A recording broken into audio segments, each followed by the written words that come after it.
கோவை மேட்டுப்பாளையம் சாலையில் உள்ள வனக்கல்லூரி பயிற்சி மையத்தில் விவசாயிகள் குறைதீர்ப்பு மற்றும் விழிப்புணர்வு கூட்டம் நடைபெற்றது. கூட்டத்தில் கலந்து கொண்ட விவசாயிகள் யானை உள்ளிட்ட வனவிலங்குகளால் விவசாயம் முழுமையாக பாதிக்கப்பட்டுள்ளதாகவும் பயிர் சேத இழப்பீட்டுத் தொகையை அதிகப்படுத்த வேண்டும் எனவும் வலியுறுத்தினர்.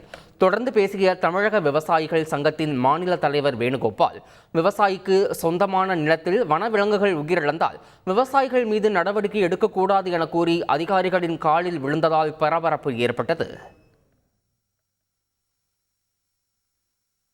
இந்த வனவிலங்குகள் பிரச்சனை மாவட்ட பிரச்சனை அல்ல, மாநில பிரச்சனை, அகில இந்திய பிரச்சனை. விவசாய பூமியை போய் ஏன்னா உங்களுக்கு எல்லாம் மனிதாபிமானம் இருக்கணும், மனசாட்சி இருக்கணும். நீங்க குடும்பத்தோடு இருக்கிறீங்க, புள்ள குட்டியோடு இருக்கிறீங்க.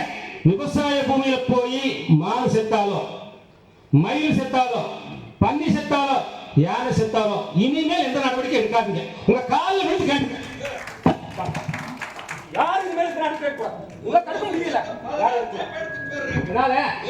சொன்னாங்க கூட்டம் போட்டு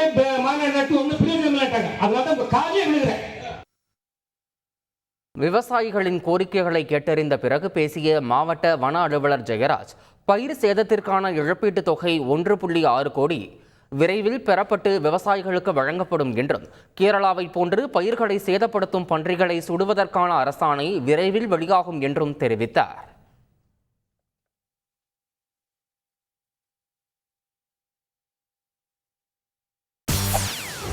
செய்திகளை உடனுக்குடன் தெரிந்து கொள்ள உடனே சப்ஸ்கிரைப் பண்ணுங்க.